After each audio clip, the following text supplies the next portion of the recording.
Welcome. I'm Harmony Slater, your host of the Finding Harmony podcast. Over the past 20 years, I've taught thousands of yoga teachers and students to explore the intersection between ancient wisdom and modern everyday life, using mind-body practices to heal, awaken, and manifest their dreams from the inside out. This podcast is a sanctuary for those feeling overwhelmed by life's challenges. Are you ready to jump in and discover how these challenges aren't actually in the way, but are the way to finding harmony? Let's invite the magic back in. I cannot wait to introduce you to today's guest. She is a dear friend of mine, and she is offering something truly, truly special. I am joined by Sarah Poe, who is a mother, a spiritual guide, and what she beautifully describes as a midwife of the soul. Sarah's work weaves together AstroSophy, which we're going to get into, so don't worry if you don't know what that word means yet. True sidereal astrology. Again, we're going to talk a lot about the differences between different types of astrology, as well as gene keys and human design, and elemental embodiment, of which I am also a facilitator. And she uses all of these beautiful tools to create what she calls a soul blueprint, which is a multidimensional map designed to help you reconnect with your innate gifts and divine nature. She is rooted in a very deep reverence for indigenous wisdom, as well as the Magdalene mysteries and the living wisdom that is here in nature on this earth. And I just love her so much. She offers such a beautiful perspective that feels both ancient and also profoundly relevant to the time that we are in. It is a message directly for you as a modern seeker. Her work reminds me that awakening isn't about becoming someone else or taking on someone else's path or dharma or teachings or trying to live the life that's worked for someone else. It's actually about deeply remembering who I am, what I came here for. And it's the work that I love to do with my clients too, which is to go beneath the conditioning of our modern world, of our family, of our lineage, of our culture, to get underneath the surface, below the striving, below the patterns, below the stories that we've inherited, to truly own and embody what you came here for, who you truly are at a deep, deep essence level. And so in this conversation, we are going to explore some of the differences between these tools, but also how we can bring these tools together to really develop more self-trust, to understand ourselves in a deeper way, to learn the path that we came here to be on, what we came here to help support other people with, and how to do it in a way that's truly embodied. And so I hope you love this conversation. It's all of the things that I am learning about and immersing myself in right now. I love this work so much, and I wanted to share it with you because it's a beautiful enrichment to the ancient practices of yoga. It reflects the teachings, the Vedic teachings, and also the spiritual tantric teachings of yoga so deeply. It's just an incredible marriage of these two worlds. So let's dive in.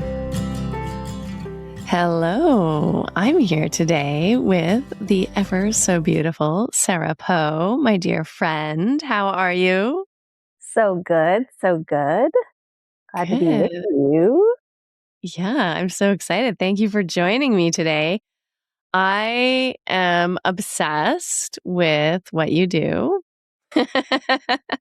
Tell everybody, because it was new to me when I met you, And so I don't think it's very well known. Tell everybody listening what AstroSophy is.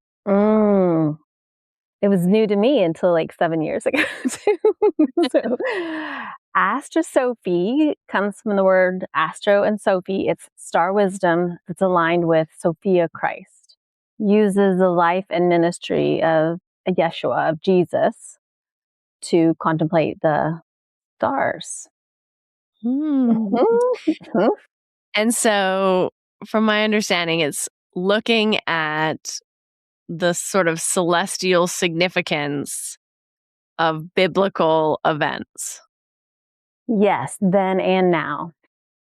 Right. But the Okay. root foundation of it is definitely rooted in his miracles and his life and his birth, the conception, taking like the mystical translations of the stars in the Bible to contemplate the stars and our relationship with the stars. Amazing. So this is interesting because I think like a lot of Christians, my mother included, are very like suspicious and even disliking of astrology, thinking that it's sort of like evil and that we shouldn't do it.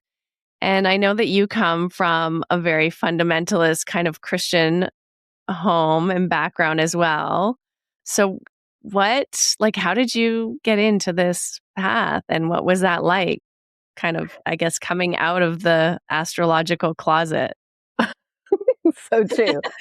Definitely not something that I thought I would do as a child. Let's just say that. I didn't go to college for this. It wasn't on the life path dream. It was a God thing for sure. My dad was a Baptist minister in West Virginia, Southern Baptist evangelical. My grandfather was the same, my great grandfather, and so on. And my dad left the church when I was 14. He's now an incredible mystic. He's a spiritual director with hospice. And his path kind of paved the way for me to be a curious seeker. And I definitely did not choose this path, but it was about a decade ago that I realized on my birthday that the sun was in a different placement than I had known it to be. And that sparked a curiosity in me to seek, like, why is the sun June 6th not in Gemini? Why is it in Taurus? What's happening? That was kind of the beginning of my journey.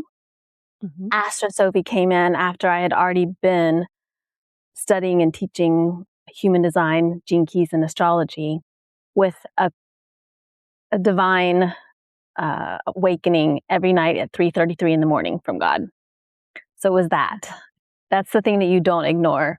So I would wake up at 3:33 in the morning, like, Groundhog Day, and this wrestling with this idea of Christ astrology. I'm like, there is no such thing as Christ astrology. I'm going back to sleep. Wow. Yeah. That's amazing. And then one night I was just wide awake and I started Googling stuff, and I'd already researched Rudolf Steiner. And that night I found AstroSophy, Willie Zushi's work that's connected with Rudolf Steiner. And I ordered a bunch of books. I don't even know what I ordered in the middle of the night, but they started coming every day. Like, what did I order?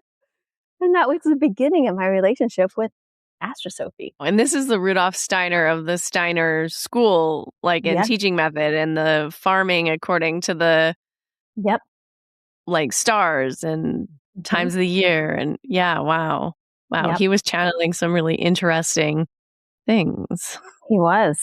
Yes. Yeah. Biodynamic farming, the Waldorf schools. He had a spiritual philosophy, and it was all rooted in a lot of it in Jesus' teachings. Obviously, you kind of had this interest at this time already for astrology, and explain a little bit more, because this is also what I'm obsessed with, is this true sidereal astrology that you teach, which is what you were explaining of kind of looking at the sky or looking at a star map and realizing that the sun wasn't in Gemini. You've grown up your whole life thinking you're a Gemini secretly because you can't actually talk about it with your family. And then realizing like, oh, but the sun's in Taurus. What's that about? And so what is the difference between like tropical astrology, Vedic astrology, and then true sidereal astrology? So tropical will also be called Western astrology. And that system of astrology was created a few hundred years after Jesus dies by the Romans. So the Romans are creating a lot of maps then. They commissioned Claudius Ptolemy to make a map of the stars. And at that time, the star map was true. He looks to the stars, he draws the map. That's the tropical or Western astrology map. Most of the colonized world has continued to use that map of the stars. The Vedics, however, did not. Indigenous people did not. People in Africa and in indigenous cultures continued to have a relationship with the stars and watch the stars with their eyes, just like the Magi did. And they had a spiritual relationship. So they witnessed the wobble of the earth, the movement of the stars. Even if you watch ancient apocalypse shows, he goes into these temples where every 72 years they were building a new temple to align with the stars, because every 72 years, the wobble of the earth shifts us out of alignment with that map.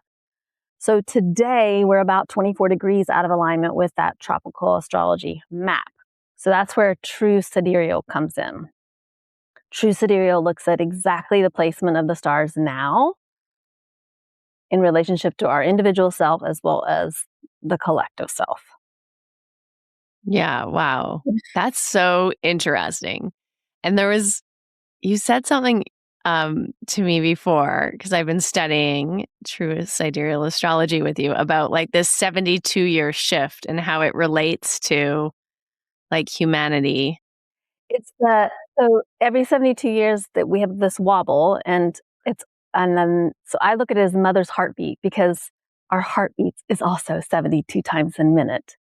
So it's all connected, the microcosm, the macrocosm, in us as individual humans and this great big cosmos. Just little like God winks in it. Yeah, that's so amazing. Like the little macrocosm fractal is just a reflection of the microcosmic fractal and vice versa. And it's so incredible when you start like seeing all those little hints and clues. Mm-hmm. Yeah. So you dove into like true sidereal astrology right away. Yes. And what was it that like made you go that route versus the Western astrology route? Well, it was first figuring out that my sun sign was not a Gemini. So then I was very curious about that, and I started to study that. And I really, like you said, I hadn't really studied the stars much because it was prohibited, so was playing poker. Yeah. So it was prohibited. So it wasn't something like I really went down that path. But what I knew about Gemini was like, it's the dark and the light side. And I had, that's another part of my story, is being misunderstood for my genius and my gifts, and being diagnosed bipolar very young in my 20s. Mm-hmm. So what I associated Gemini with was like, oh, I'm bipolar, like, and that's connected to it, right? Which is also false. Sophie gives us this whole other description and translation and relationship with the stars.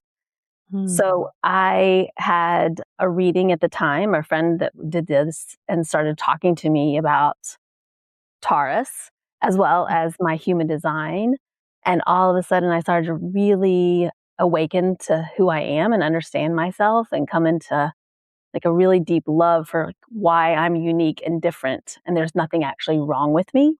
Mm-hmm. And it helped restore a part of my soul so deeply that then I wanted to share with other people, of course, because that's what we do.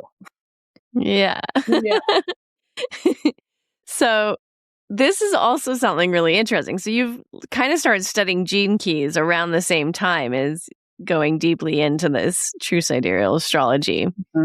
And when I had a reading with you and you did my gene key chart and my true sidereal chart, like my sign stays the same because I'm born sort of at the end of Gemini on the cusp of Cancer. So a lot of my signs stay the same. Some of them change.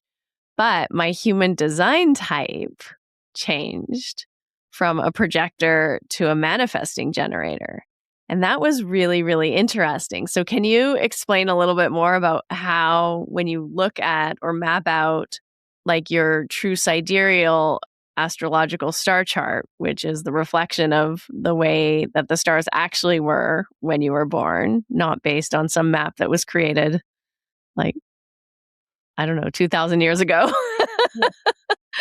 um, that how that then like changes how you understand yourself in the world, and how that also can relate to like human design and why your human design type would change, even if your astrological sun sign doesn't change.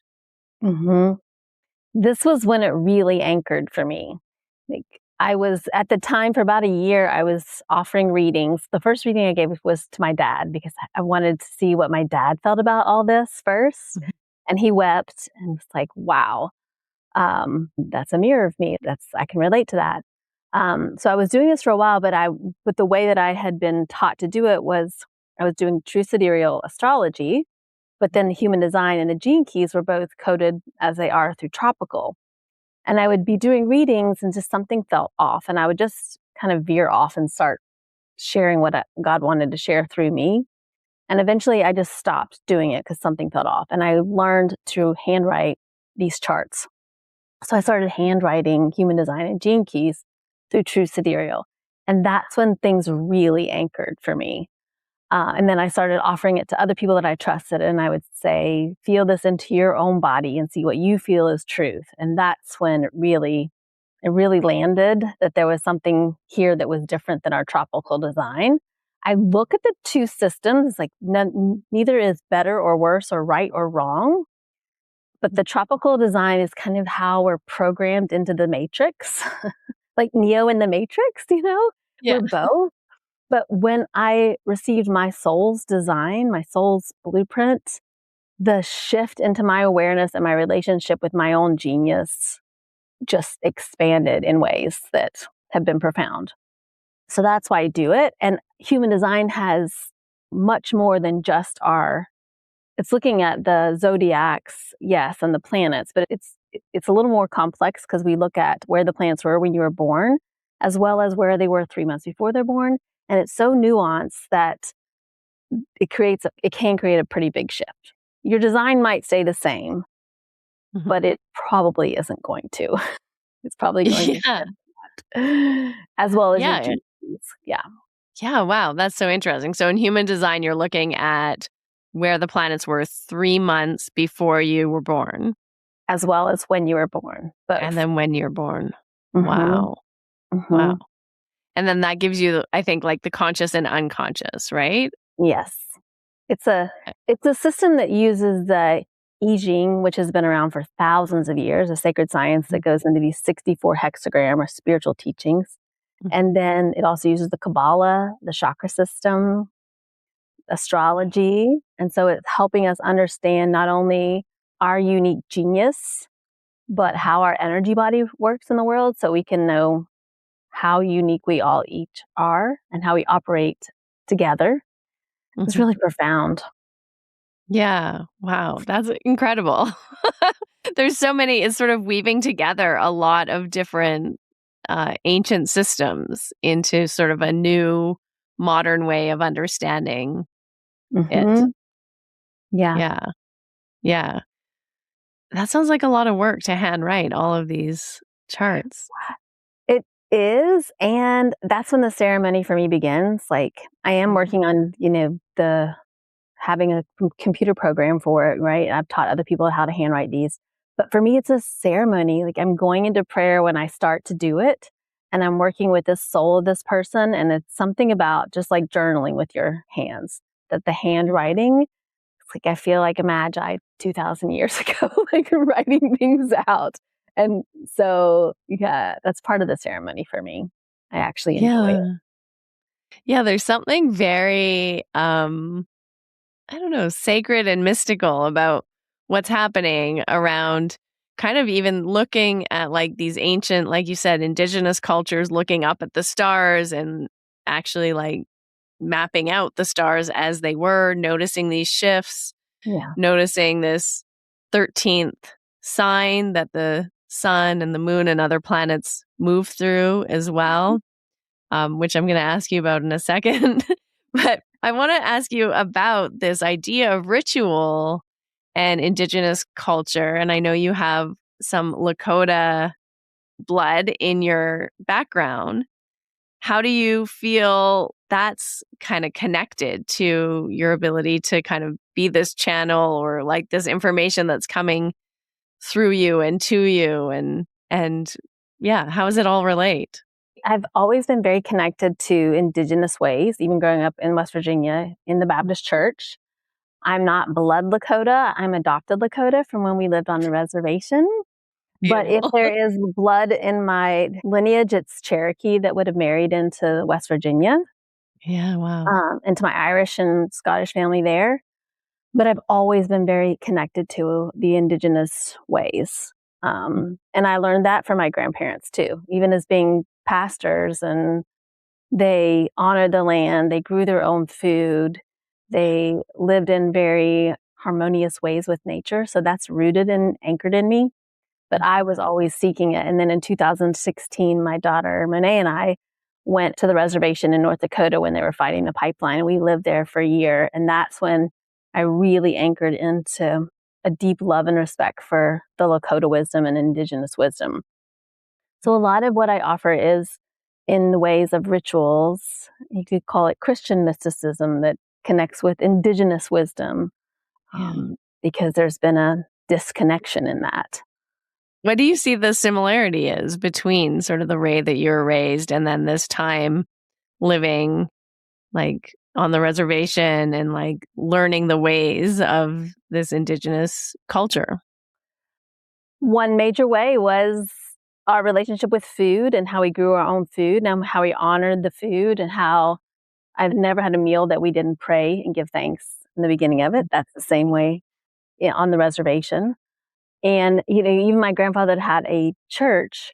One of his big dreams was to grow a garden that was big enough to feed the community. Wow. So like feeding the people was a ministry. And that's part of my childhood. My most treasured memories were being in the garden and growing food and then preparing a meal and going in to deliver it to people in our community. That's very similar to indigenous ways. That's passed on. Yeah, it's interesting, this connection to like the land and nature and even community, like true community, I think is something that we're a little bit disconnected from in our modern society. And I'm feeling it like a pull back to these ways, like where we're a bit more self-sufficient and self-sustaining rather than relying on these big companies to transport food to our doors. I don't know, to big grocery stores or something, or like being disconnected from the land and not like a part of it. I think there's something to coming back to that. And in that, maybe we're also getting more connected to the stars as well. Yeah. Think about it like, some people still use the Farmer's Almanac, but biodynamic farming looks at planting crops around the moon cycles, harvesting around that. There is wisdom within it, for sure. Where we were living in harmony with nature, as well as the offering of ceremony to give thanks. Like the very first harvest would be given back to the land, given back to our ancestors. Just like when we have a meal, for me, a Lakota practice that I was taught was the spirit plate. So before every single meal, the very first bite is a gift back to nature, a gift back to our ancestors, a gift to God, a gift that says, I'm grateful for this food that nourishes my body, as well as I'm grateful for God and this land that nourishes my soul. And so I learned that there, and that practice has stayed with me just as a way of giving thanks and connecting that unseen world with the seen world, Yeah. It's so beautiful. It's so interesting. We were at the Tibetan temple. We go to a Tibetan Buddhist temple here in our city, and we were doing a ceremony, just chanting and different things on Wednesday night. And part of this ceremony, because it was a celebration of sort of the end of the month celebrating the Buddha, because it was a big Buddha month, his like birth and enlightenment and death and all the things. And part of the ceremony was them giving tea and food while you were chanting. And before you eat the food, you give a piece back to give to the spirits. Everyone puts it all on a plate. And I was thinking of you and your introduction of the spirit plate ritual to me. And I was like, oh, it's so interesting that this is actually a part of so many indigenous traditions and cultures, really honoring the ancestors or the spirits or God or, all the beings in other dimensions. Yeah. Yeah, like bringing them in, inviting them into the celebration, into the meal. Mm-hmm. So beautiful. So tell us a little bit about this mysterious 13th sign that is not in the tropical or Western astrological chart. And of course, it's my favorite because it's missing. Yeah, Ophiuchus. Yeah. Ophiuchus is the 13th sign. It's kind of the bridge sign, and it's small. Another thing with true sidereal is there is sidereal and true sidereal. Of course, it's going to confuse us a little bit more. But sidereal has the 12 zodiacs in 12 even signs. But if you look at the starry constellations, some are much larger, like Virgo is the largest. Our divine mother up there is the largest. And then signs like Scorpio are smaller. And so you'll see Ophiuchus is this small constellation that connects Scorpio with Sagittarius, right? Mm-hmm. And it is the sign of the healer, the serpent. It connects us here with where Scorpio is death and rebirth. Then Ophiuchus takes us into what I would say is like the integration and the integration and the preparation to prepare us for Sagittarius, which is alignment. To have our bow and arrow straight and true, to be aligned with God. The word sin means to miss the mark. The word evil means God, or El is veiled, acting where God is veiled. So Sagittarius is all about getting into alignment with God, or what I would say is getting in alignment with our star, our star that we are here to share with the world.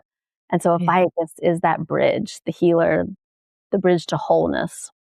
It's where we get the symbol, the medical symbol as well. Right. The caduceus. Yes. Yeah.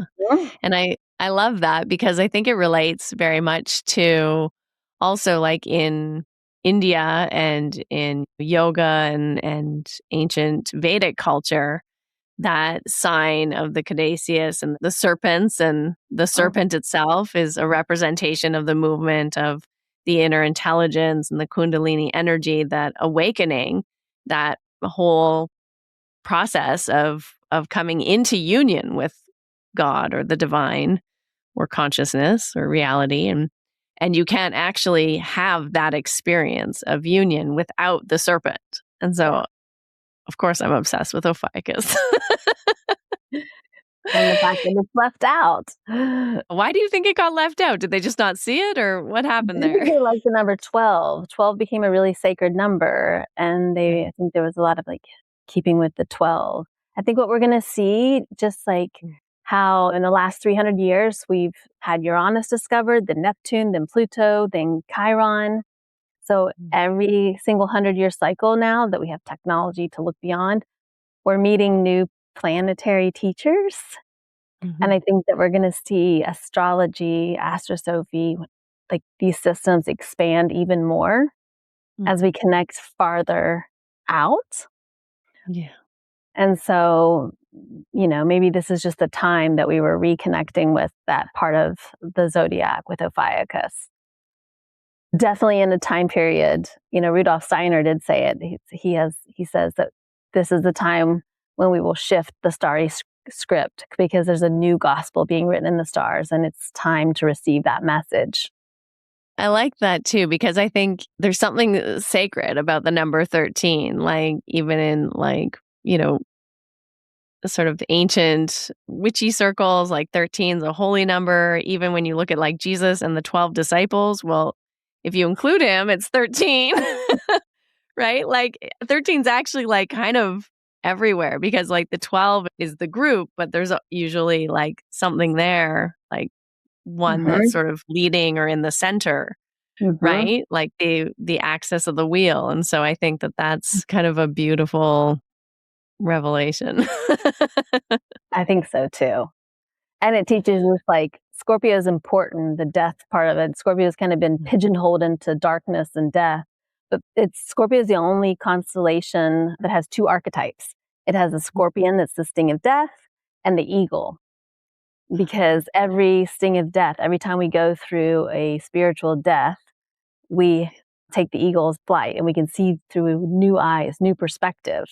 That new perspective shifts us into the integration and true healing that comes through Ophiuchus, which is the spine, And we see even Yeah. in the Bible, they demonize the snake too, and I know the snake's just trying to help, man. this is about transformation and shedding our skin and dying Yeah. to the old, being reborn over and over and over.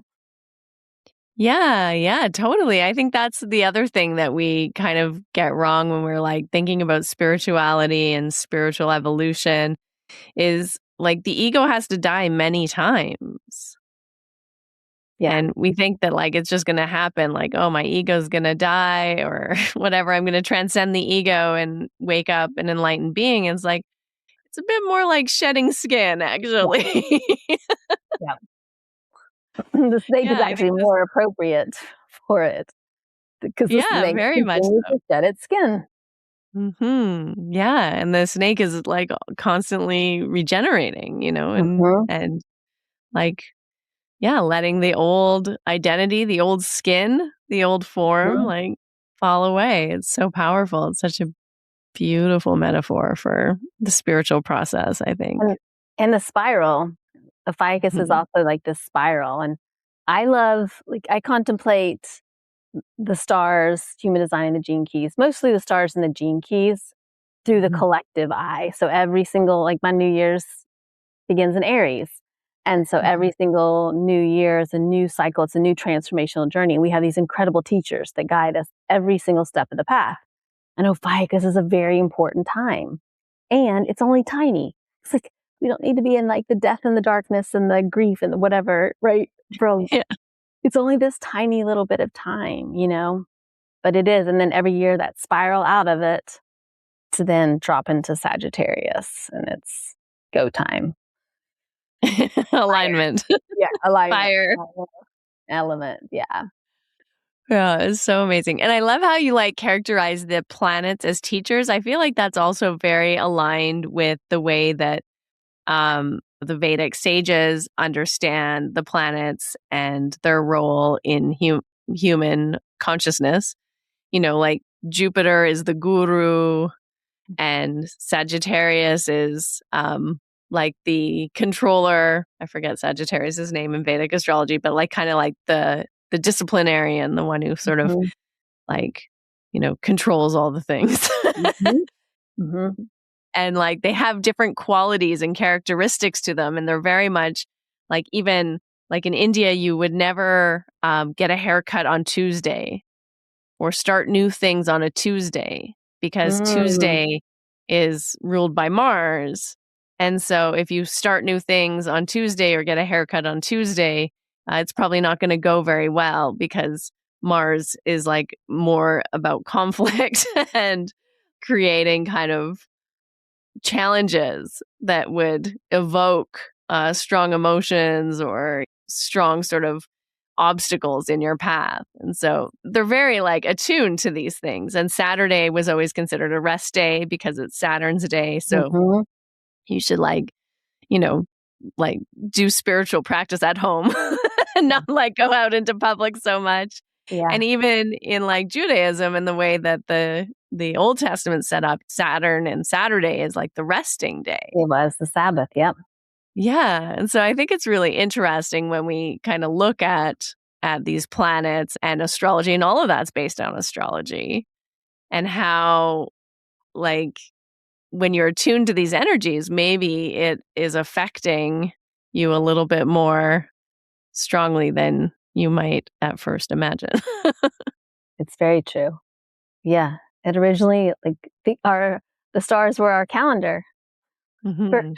until Yeah. we had until we had the Gregorian calendar, the stars were our calendar. Even in indigenous culture, you would say you were how many winters old if you were born in the winter, right? Yeah. How many moons, how many winters. That's how we marked the time, was through the stars. Oh, lovely. I'm going to start talking about how many summers old I am. That sounds great. I know. Yeah.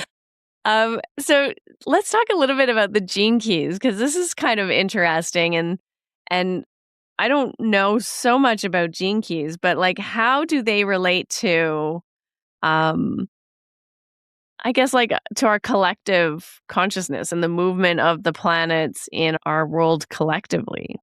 hmm So Richard Rudd is our brilliant founder of the Gene Keys. Came through him through a vision, and I'm not sure what he would say, but according to most of the things I read, he would say that we can contemplate them just like opening them up. We could open them up to any single page and contemplate that, and it's because they're meant to be contemplated, they're meant to be chewed on and meditated upon.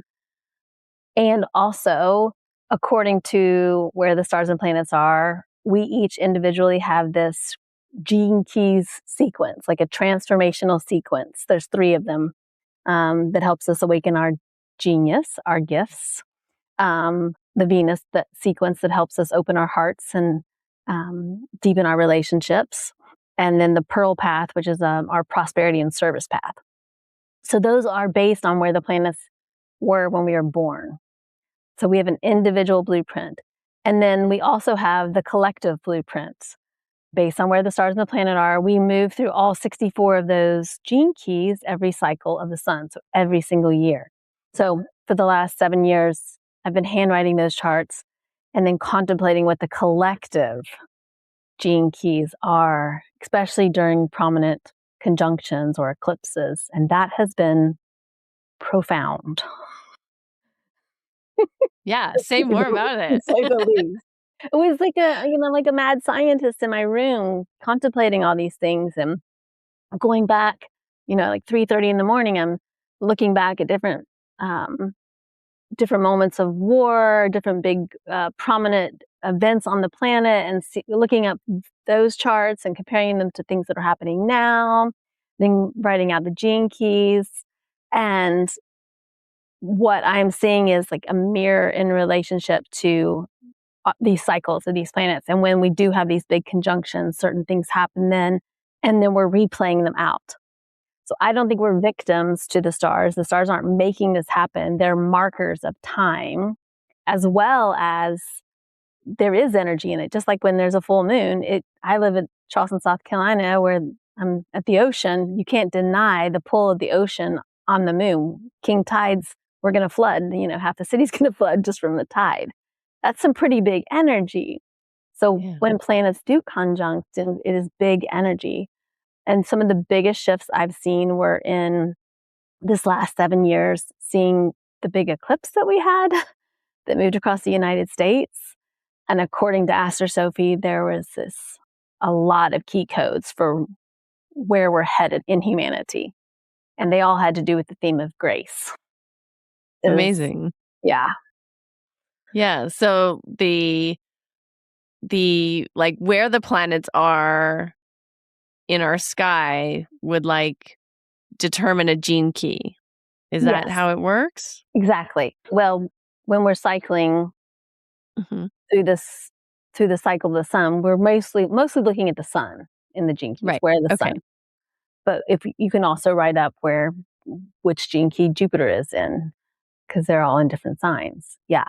So on that eclipse, I think we had 5 or 6 planets that were in gene key 22, according to AstroSophy. which is one of the key codes in the gene keys for the great change, the great transformation. I call it the great remembering. But I'm like, this is it. We're in this time of the great shift. Yeah. It's so Yeah. interesting because you hear about people talking about this shift in consciousness and this shift that's happening between like 2026 and 2027. And to see like, oh, there's all of these planets in this one area of the sky, and that's all related to this gene key 22. And it kind of like marking sort of maybe the beginning of this shift or this remembering. Yeah. And it also, when you're looking at gene keys, it really gives you something beautiful to contemplate because you can see where we're aiming, like the highest frequency of this gift that we're really created in, and then where we're off, where we're out of alignment. So where we're still in fear or victimization. And then that gives us something to work towards. That gives us something to like the 22nd gene key is the shadow of dishonoring. So where we dishonor ourselves and one another, and we can see where that has created war and division and scarcity and all those kind of things. And where the real gift and the acidic level there is grace. The solution is grace. The gift is grace. We're aiming for grace. And that's kind of where humanity is. I see where we're headed and what is the greatest medicine for it right now. That's how I look at the relationship with the stars. Like, what's the medicine here for you? Where have we had a conjunction like this before, especially with Mars, because Mars gets blamed on all of our wars, but there is like, so Mars is passion. But if we say, okay, what did we do the last time that there was this conjunction? And how can we shift? How can we make different choices and raise the consciousness of this? Yeah. Yeah. Yeah. Yeah. That's so, I love thinking about this and like looking at those gene keys of like sort of that healthy, normal state, but like what's aspirational or where do we want to go versus like what's the shadow side of it or what gets expressed when we're living from fear rather than a healthy balance or even sort of a more enlightened awareness. Yeah. Like, stop blaming Mercury retrograde on all your problems. It's like Mercury retrograde isn't causing all your problems. Yeah. It's pulling back of the veil a little. Yeah. Yeah. And it's so interesting. Like, so for me to go from a projector, which I actually identify with a little bit for sure, but to then switch to this manifesting generator. So this is like the human design categories. But within that, it's because certain gene keys are activated and others are not, right? Mm-hmm. In human design, you call them a gate of energy. Right. The same as a gene key, but they're gates in human design, gene keys and gene key. But yeah, because of which gene keys are yours, your gifts, your genius. Right. So Richard Rudd was kind of looking at human design at these gates and like downloaded a whole bunch of information, like had some channeling visions come through him about each of the gates. Is that what happened? He was friends with Rahuru. And I think I believe the story is Richard Rudd went to the same sacred space that Saint Benedict received his vision, and Richard was praying for a vision. And in the same space as Saint Benedict, this whole download for the gene keys came through to him. Yeah, but he was friends with Rahuru and knew the human design system. He was the visionary on the planet that brought this deeper message through. And it's really, the gene keys are my favorite. I just love the gene keys because I love contemplation, and you just can sit and read one little paragraph and receive so much from it. That's cool. I did not know that connection before about Rahuru and Richard Rudd and them being connected so intimately. Yep. So what changes, like, do you think if you're reading the gene keys? I guess this is maybe the objection is like, people feel like sometimes, like, well, don't we all have all of these gene keys? Like, what makes your specific gene keys, or like going from like the projector to the manifesting generator and the different gene keys or gates that are opened or closed or flowing or not flowing? like, don't we kind of have all of them? Like, what makes it specific to us? And I think that this is people's argument with astrology too, right? Is that we get told something and then we kind of self-identify like, Mhm. oh, that's for me. But like, also it's like all of humanity. How do you like explain that to someone who's like wondering? Good question. It's like I've had people ask me before why they can't be clairvoyant, clairaudient, like all the things, or why they can't have all of them. I think we would be, that's schizophrenia. Like that's, that's, and just from my own experience, I have worked with people that were on the spectrum or schizophrenic or bipolar. And when I look at their blueprint, you can see their genius that is there where the Western world sees it as a mental illness. That's another side note. But it's like, is it all within us? Sure. But are we all unique fractals of God on this planet with different unique geniuses that get to play together and co-create together? Yes. I don't want to have all the things. And I have my unique role. And I think that, that we've been and probably still are, in a bit of an identity crisis on the planet. Mm-hmm. Everybody's deeply seeking their soul's purpose, their genius. And, the word disaster means, dis and aster is to be separate from your star or to follow the wrong star. And I sometimes look at the tropical astrology system. It's not that it's wrong or bad. It's just a little bit out of alignment. Astrology is a religion, just like all the other religions. And are they all a little out of alignment? Yeah, they are.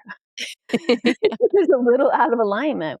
So the real disaster is like not following the true star, not following your true soul's genius. And I think that that's where a lot of deep suffering happens on the planet, depression and these kind of things, is that we've lost ritual ways and lost the gift of knowing every single soul has a different unique genius and you don't have to have all the things, So I see that in it.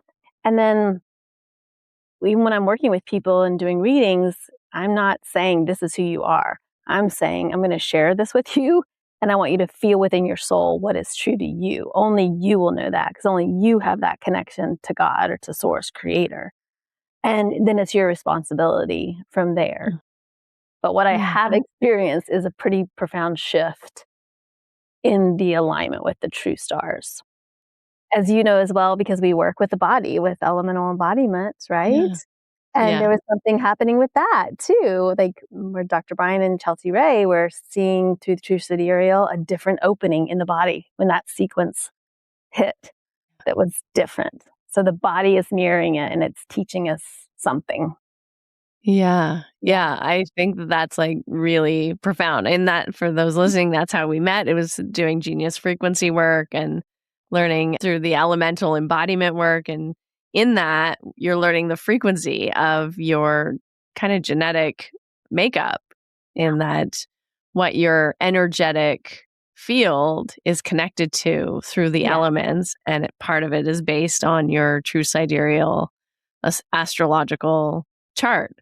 And some of it is also based on Dagara cosmology as well. And so sort of this blending of indigenous tradition with also this star wisdom, which is so beautiful. And it's so powerful, just like how it works in the body and how it works in the energetic field and in the mind. And that's really what like also sparked my curiosity, because I was amazed. And also I have this deep conviction for things to be the way they are, And all of a sudden I was like, why are we using charts based on, I think that's why I never really like 100% resonated with Western astrology. I was always like, it seems like a little superstitious to me.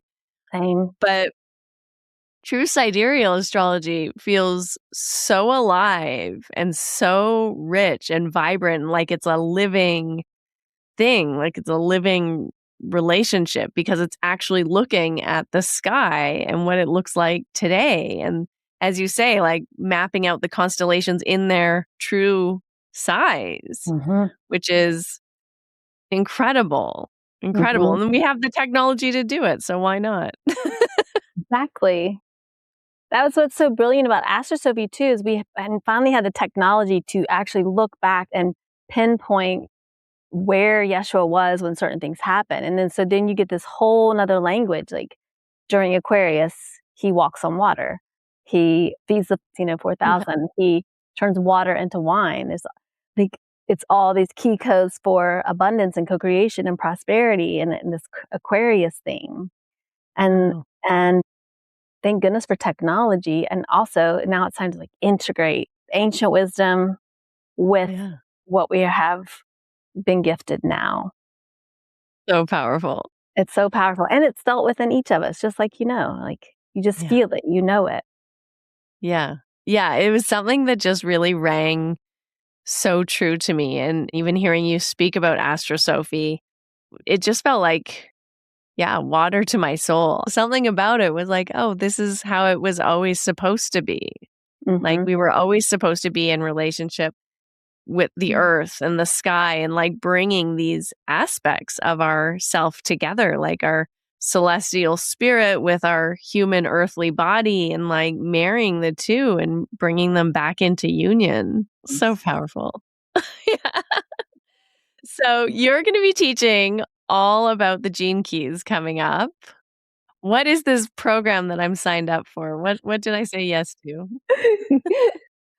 Well, after we finish our AstroSophy course, our second course starts in September, and we're deep diving into human design and the gene keys. So I'm very excited to give a new twist on human design and the gene keys through the heart and the language of AstroSophy. We're going to bring some indigenous wisdom and ceremony into that space. You don't know this yet, but we're also going to be talking about Mary Magdalene's 7 powers of the ego, because we're going to bring the Magdalene wisdom into that, because it connects with the chakra system in human design. And learn how to look at our human design and our gene keys as the map or blueprint to activating the soul's brilliance and the soul's genius. So, it's going to be fun. So excited. That's wonderful. Yeah. I got the Mary Magdalene manuscripts. Is that what it is? Yeah. I got that like a couple months ago. So I'm going to do some pre-reading this summer. Okay. Perfect.